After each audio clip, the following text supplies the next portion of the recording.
গল্প পাঠে মনীষা চ্যানেলে বন্ধুরা আপনারা শুনছেন শীর্ষেন্দু মুখোপাধ্যায়ের উপন্যাস তিথি।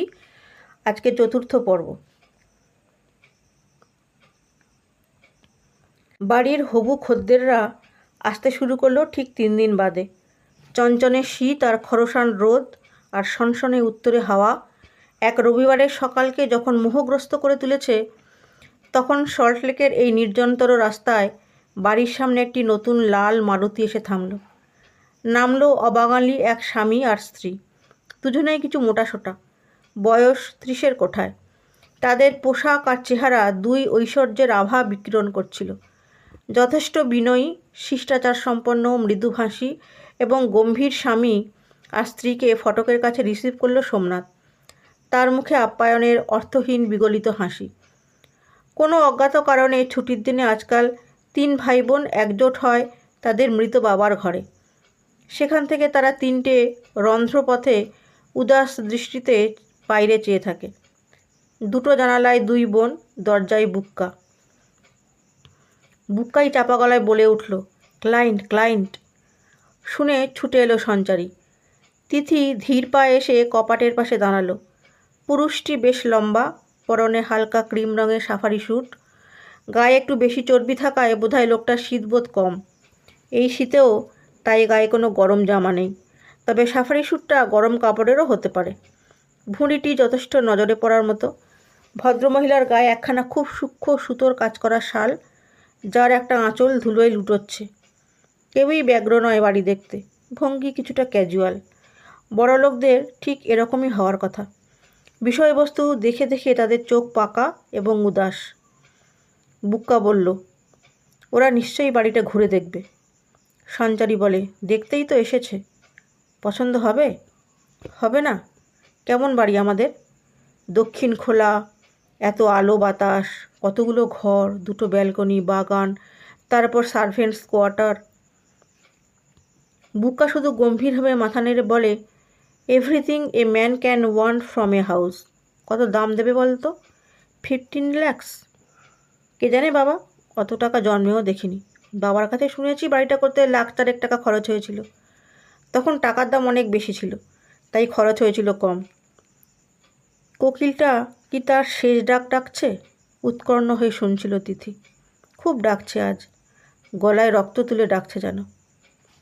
হঠাৎ বুক্কা তার দিকে ফিরে বলে, মার ঠিক কত টাকা দরকার বলতো? তিথি ঠোঁট উল্টে বলে, কে জানে। আমার পিগি ব্যাংকে কিছু আছে, আর 2টো আংটি, আর টেনিস র্যাকেট। তোদের কি আছে? দিদিরও পিগি ব্যাংক আছে, ব্যাংকে একটা অ্যাকাউন্টও। হ্যাঁ, কেন? যদি সব আমরা মাকে দিয়ে দিই? তাহলেও হবে না, আমাদের দেনা কয়েক লাখ টাকার। ওহ, কেউ যদি দিত টাকাটা এমনিতেই। কে দেবে? আমাদের কেউ নেই। সোমনাথের পিছু পিছু আগন্তুক হবু ক্রেতা সস্ত্রীক দোতলায় উঠে গেল। মান্য অতিথিরা আসবে বলে আজ একটু সেজেগুজে তৈরি ছিল মিলি। পরনে সবুজ সিল্কের শাড়ি, চুল পরিপাটি খোঁপায় বাঁধা, মুখে সামান্য প্রসাধন, গায়ে একখানা সবুজ শাল জড়ানো। আগন্তুক পুরুষটি বোধহয় দেশে ও বিদেশে সুন্দরী মেয়ে অনেক দেখেছে, তবু এই ছোটোখাটো মহিলার প্রখর সৌন্দর্যের মুখোমুখি হয়ে একটু থমকালো, যেন প্রত্যাশিত ছিল না। মিলি বাংলাতেই বলে, এই আমাদের বাড়ি, অনেক কষ্ট করে করা, দেখুন যদি পছন্দ হয়। মিলির গলায় কোনো উৎসাহ নেই, মুখে দীপ্তি নেই। বিষয়ী পুরুষটি তত সূক্ষ্ম বোধসম্পন্ন নয় যে এইসব লক্ষ্য অনুধাবন করবে। এই বাড়ির জড় শরীরে কতখানি ভালোবাসা আর মায়া ঢুকে আছে তা বুঝবার মতন বুঝদার কেই বা আছে। বাসন্তী কফি নিয়ে এলো, ঠিক যেমন শেখানো ছিল। ওরা সোফায় বসবার ঠিক 2 মিনিটের মাথায়। লোকটি কম কথার মানুষ। কফির সুদৃশ্য চীনা ডৌলের পেয়ালাটির দিকে একবার মাত্র উদাস দৃষ্টিক্ষেপ করে বেশ নরম গলায় বলল, I know it's a good house, you built it for yourself. বলে নিজের স্ত্রীর দিকে একবার তাকালো, তারপরে একটু উদাস হয়ে গেল। সোমনাথ উদ্গতভাবে লোকটির মুখপানে চেয়েছিল, বলল, it's really a good house, all first class hand picked fittings. দোকানদারেরা যেভাবে নিজের জিনিসের গুণ গায়, সোমনাথের গলাটা অবিকল সেরকম শোনালো মিলির কানে। মনে মনে সে বিরক্ত হচ্ছে, অস্থির করছে তার বুকটা। অভিমানে ভরে যাচ্ছে সর্ব অঙ্গ, চোখে জল আসছে। মহিলা উঠল, মুখে বিনয়ী হাসি, নাকে হীরের নাকছাবি সামান্য ঝিকিয়ে উঠল। বলল, আপনার বাড়িটা একটু ঘুরে দেখব? মিলিকে জড়তা কাটিয়ে উঠতে হলো। মহিলা নিষ্ঠাবতী, পায়ের দামি চপ্পল জোড়া ছেড়ে রেখে বলল, আপনার ঠাকুরঘরটা কোথায়? আগে প্রণাম করব। ঠাকুরঘর? মিলি অসহায়ভাবে চারিদিকে একবার চেয়ে দেখে বলল, ঠাকুরঘর তো নেই। মহিলা একটু যেন অবাক হয়ে বলল, ঠাকুরঘর নেই? আপনারা হিন্দু নন? মিলি তাড়াতাড়ি বলল, হ্যাঁ, তবে ঠাকুরঘর তো করা হয়নি। মহিলা হেসে বলে, নাস্তিক? বাঙালিরা খুব নাস্তিক হয়। না, আমরা ঠিক নাস্তিকও নই, আসলে ওসব নিয়ে কেউ মাথা ঘামায় না। মহিলার মুখশ্রী থেকে বিনয়ের ভাবটা গেল না বটে, তবে যেন একটু হতাশার ভাব যুক্ত হলো। বাড়ি দেখানোর কোনো উৎসাহ ছিল না মিলির। নিঃশব্দে শুধু ঘর থেকে ঘরে, ব্যালকনিতে, ছাদে হেঁটে হেঁটে সঙ্গ দিল। কিছুই ব্যাখ্যা করল না, বাড়ির গুণকীর্তন করল না। নিচের ঘরে এসে মহিলা বলে, এরা আপনার ছেলে মেয়ে?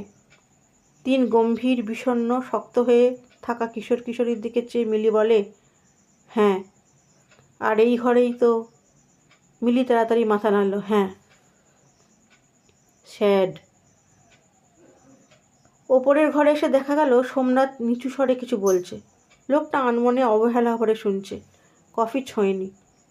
দিদিকে দেখে সোমনাথ উঠে এলো, কানের কাছে মুখ এনে সামান্য উত্তেজিত গলায় ফিসফিস করে বলল, 10 লাখ অফার করেছে। বাড়ি ভালো করে না দেখেই? ওদের জুহুরির চোখ। তাছাড়া এ বাড়ি রাখবে নাকি? There will be total reconstruction and renovation. ওরা খুব ফাস্টিডিয়াস। মিতা দীর্ঘশ্বাস চাপল। 10 লাখ অনেক টাকা, তবু তার বিমর্ষতা 10 লাখে কাটছে না। কত লাখে কাটবে তা বলা কঠিন। সোমনাথ গলাটা আরও নামিয়ে বলল, কলকাতায় ওর আরও 6খানা বাড়ি আছে। বাড়ি আছে প্যারিস, লন্ডন, নিউ ইয়র্ক আর সান ফ্রান্সিসকোয়। এ বাড়ি ফেলেই রাখবে ধরে নিতে পারিস। ফেলে রাখবে? খুব অবাক হয়ে মিলি বলে, ফেলে রাখবে কেন? স্বামী স্ত্রী দুজনেই সামান্য কয়েকটা কথা সেরে নিল নিজেদের মধ্যে। তারপর উঠে দাঁড়িয়ে অতি ভদ্র বিনীত গলায় বলল, নমস্তে জি। সশব্যস্ত সোমনাথ ওদের এগিয়ে দিতে গেল। বোধহয় ব্যস্ত মানুষটি বেশি সময় দিলেন না সোমনাথকে। সোমনাথ মিনিট 5 মধ্যে ফিরে এসে বলল, ভালো অফার, তাই না? মিলি সোফায় বসে কিছু ভাবছিল। বলল, ওরা এ বাড়িতে থাকবে না কেন? কটা বাড়িতে থাকবে? বললুম না 6খানা বাড়ি আছে। বালিগঞ্জেই 2টো, নিউ আলিপুরে, পার্ক সার্কাসে, শ্যামবাজারে, আর আলিপুরে আরও 4টে। এর মধ্যে অবশ্য 3টে অ্যাপার্টমেন্ট। শুধু সল্টলেকে ছিল না, তাই কিনছে। তাহলে কারা থাকবে এখানে? কেয়ারটেকার থাকবে বোধহয়। 2টো ছেলে, দুজনেই আমেরিকায় স্কুলে পড়ছে। তাহলে এক কাজ করুক না কেন, বাড়িটা কিনে নিয়ে ফের আমাদেরই থাকতে দিক, আমরাই কেয়ারটেকার হয়ে যাব। সোমনাথ এটাকে রসিকতা হিসেবে নিয়ে হাসল। তারপর মাথা নেড়ে বলল, এ ব্যাপারে ভীষণ কড়া। বলল, 10 লাখ টাকা পেমেন্ট করার সঙ্গে সঙ্গে একদম ভ্যাকান্ট বাড়ি চাই। টাকা যখন চাই তখনই দিতে রাজি, কিন্তু বাড়ি ভ্যাকেন্ট করতে হবে সঙ্গে সঙ্গে। বাহ, টাকাটা পেলে তবে তো আমরা একটা ফ্ল্যাট ট্যাট কিনবো। তার আগে যাব কোথায়? এত জিনিসপত্রের বা কী হবে? ওরা সময় দেবে না একটুও? সোমনাথ মাথা নেড়ে বলে, একটুও না। ওটাই ভদ্রলোকের একমাত্র কন্ডিশন। তুই বুঝিয়ে বললি না? বলেছি, কিন্তু ভদ্রলোক ওই একটা ব্যাপারে ভীষণ রিজিড। মিলি চুপ করে রইল। তারপর বলল, বাড়িটা কি সত্যিই ভেঙে ফেলবে বলল? সবটা ভাঙবে না, তবে ভাঙচুর কিছু হবেই। এত সুন্দর বাড়িটা ভাঙবে? হয়তো আরও সুন্দর হবে। তুই ভাবছিস কেন? বাড়ি ছেড়ে দিলে এটা তো আর তোর বাড়ি থাকবে না। মিলি অবাক হয়ে ভাইয়ের দিকে চেয়ে থেকে হঠাৎ ঝাঁঝের গলায় বলে, এটা বরাবর আমার বাড়িই থাকবে, হাত বদল হলেও। তখন গল্পটি শুনবার জন্য আপনাদের অনেক ধন্যবাদ। আমার গল্প পাঠ যদি ভালো লেগে থাকে তাহলে ভিডিওটিকে লাইক করতে ভুলবেন না, এবং ভবিষ্যতে এইরকম আরও অসাধারণ গল্প শুনবার জন্য আমার চ্যানেলটি সাবস্ক্রাইব করে নোটিফিকেশন বেলটি অন করে রাখুন, এবং গল্পটি কেমন লাগলো কমেন্ট করে জানাবেন। আপনাদের সাথে আবার দেখা হবে নতুন কোনো গল্প নিয়ে। আজকের মতো এখানেই শেষ করছি। টাটা।